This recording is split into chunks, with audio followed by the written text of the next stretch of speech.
Good morning everyone. Again I welcome you all to the bio class. Today we will going to study the last topic of this chapter, life processes. Today we will going to end this chapter. From next week we will be starting the next lesson. So the topic which we will going to discuss in this video today is hemodialysis or dialysis process. Now we all know that kidneys are the most vital organ for the survival of the organism. Why? Because kidney helps in the purification of blood. It purifies our body by removing the nitrogenous wastes from our body. Normally the kidney functions throughout the life. It remains active throughout the life, but due to the normal aging process, its efficiency declines. Almost it is said that 50% of the efficiency of kidney declines by the age of 70. Various other factors are also responsible for the decline in the activity of kidney. In spite of the aging process, the factors are like kidney infection, injury or restricted flow of blood.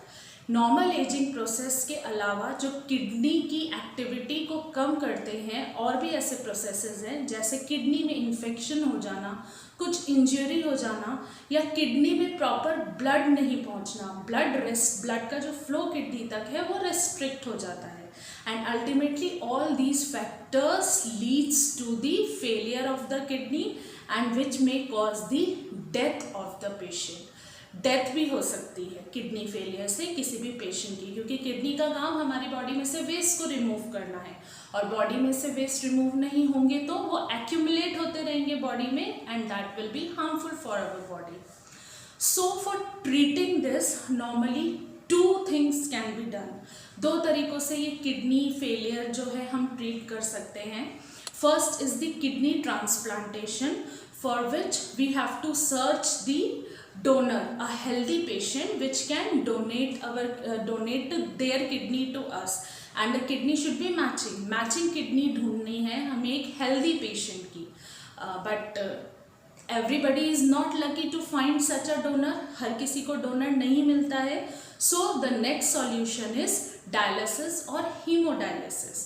Hemodialysis क्या process है? Term एक ही है, dialysis हो haemodialysis हो एक ही मतलब है.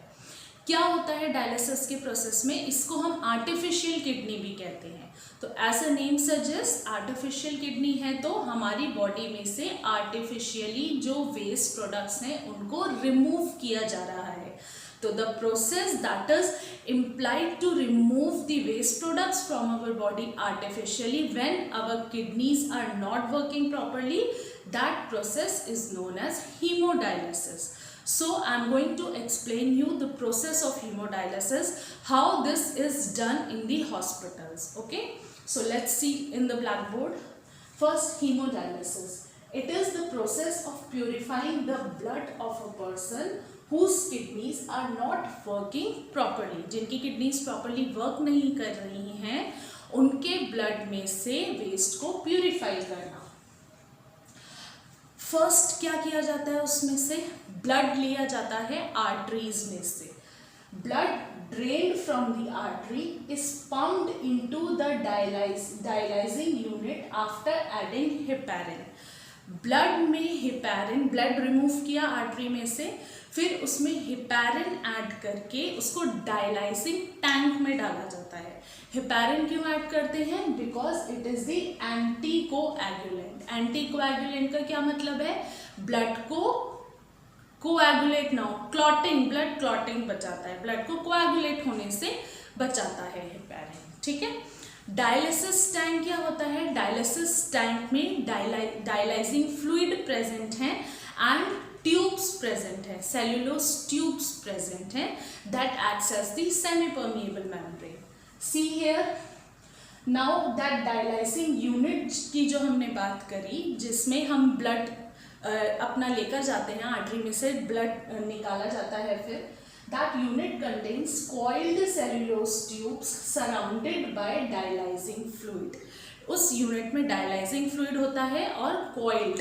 अगर आप डायग्राम देखेंगे एनसीईआरटी की बुक में, then you will be able to understand. Tank है जिसमें फ्लूइड है, डायलाइजिंग फ्लूइड, और उसमें ऐसे सेमी परमिएबल मेम्ब्रेन है जो ट्यूब्स होते हैं सेल्यूलोज के बने हुए। सेमी परमिएबल मेम्ब्रेन का क्या मतलब होता है? That it allows the exchange of some materials and do not allow the exchange of some, मतलब कुछ मटेरियल्स को तो वो अलाउ करेगा पर कुछ मटेरियल्स को अलाउ नहीं करेगा।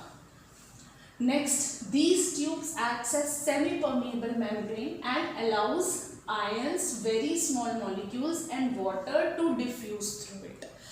Ions को, small molecules को और water को diffuse करता है डायलाइजिंग फ्लूइड में. The blood corpuscles, platelets and protein molecules are too large and do not pass through the membrane. जो आपके प्रोटीन्स हैं, ब्लड प्लेटलेट्स हैं और ब्लड कॉर्पसल्स हैं, वो बहुत लार्ज मॉलिक्यूल्स होते हैं, इसलिए सेमी परमिएबल मेम्ब्रेन में से वो बाहर नहीं जाते. जो स्मॉल मॉलिक्यूल्स हैं, आयंस हैं और जो नाइट्रोजिनस वेस्ट हैं, वो उस डायलाइजिंग फ्लूइड में आ जाते हैं. तो आप इमेजिन कर सकते हैं, आपकी बॉडी में से ब्लड लिया, उसमें हेपेरिन ऐड करके ट्यूब्स के थ्रू, डायलाइजिंग टैंक में जो ट्यूब्स हैं उसके थ्रू जो नाइट्रोजनस वेस्ट ब्लड में प्रेजेंट है वो उस ट्यूब, क्योंकि सेमी परमिएबल मेम्ब्रेन है वो ट्यूब, तो नाइट्रोजनस वेस्ट उसमें डायलाइजिंग फ्लूइड में आ गया, रिमूव हो गए नाइट्रोजनस वेस्ट, और जो अब आपका क्लीन ब्लड है, क्लीन्स्ड ब्लड, प्योरीफाइड ब्लड है, उसको वापस बॉडी में भेजा जाता है. Now see here, as nitrogenous wastes are absent in dialyzing fluid, these substances freely move out clearing the blood. तो आपके ब्लड में क्योंकि डायलाइजिंग फ्लूइड में नाइट्रोजनस वेस्ट प्रेजेंट नहीं है, तो उसकी नाइट्रोजनस वेस्ट की कंसंट्रेशन ट्यूब्स में ज़्यादा है, तो वो कंसंट्रेशन उसके ऑस्मोसिस के प्रोसेस से नाइट्रोजनस वेस्ट बाहर आ जाएंगे, सेमी परमिएबल मेम्ब्रेन से डिफ्यूज हो जाएंगे और डायलाइजिंग फ्लूइड में आ जाएंगे, और जो इंपॉर्टेंट कंपोनेंट्स हैं ब्लड के वो वापस बॉडी में चले जाएंगे. तो यहाँ क्या हुआ, आपके जो नाइट्रोजनस, जो किडनी काम करती है एक तरीके से नाइट्रोजनस वेस्ट को रिमूव करने का, वो काम आर्टिफिशियली किया गया डायलाइजिंग टैंक के अंदर. Now finally the cleansed blood is pump back to the patient's body. और फाइनली क्या होता है, जो क्लीन ब्लड होता है उसको दोबारा से पेशेंट की बॉडी में भेज दिया जाता है. तो इस प्रोसेस में पूरा क्या हुआ, पहले आर्टरी में से, अगेन आई एम एक्सप्लेनिंग, आपकी आर्टरीज में से ब्लड को निकाला. अब वो जो आपका ब्लड है वो इम्प्योर ब्लड है क्योंकि उसमें नाइट्रोजनस वेस्ट प्रेजेंट है, that is to be removed. अब ब्लड में जो निकाला है उसमें हेपेरिन ऐड किया गया. हेपेरिन इज एंटी कोएगुलेंट, ताकि ब्लड आपका कोएगुलेट ना हो. फिर उस ब्लड को डायलाइजिंग टैंक, जिसमें कि सेल्यूलोज ट्यूब्स प्रेजेंट थे, वो ब्लड जब वहाँ आया तो उस ब्लड में से जो आपके नाइट्रोजनस वेस्ट प्रेजेंट थे वो डायलाइजिंग ट्यूब में डिफ्यूज हो गए, क्योंकि डायलाइजिंग फ्लूइड में नाइट्रोजनस वेस्ट प्रेजेंट नहीं होते. अब नाइट्रोजनस वेस्ट ब्लड में से रिमूव हो गए, तो जो आपका प्योर ब्लड था वो वापस से पेशेंट की बॉडी में एंटर करा दिया जाता है.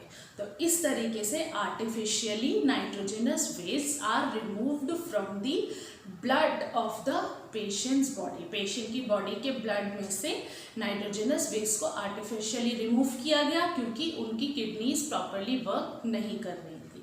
So this is all about the process of hemodialysis और dialysis और artificial kidney. Artificial kidney भी कहते हैं हम इसे क्योंकि ये artificially काम कर रही है किडनी का. So this is all for today's video. From next week we are going to start a new chapter, that is chapter number 8, reproduction. Okay, that is all for today. Thank you and have a good day.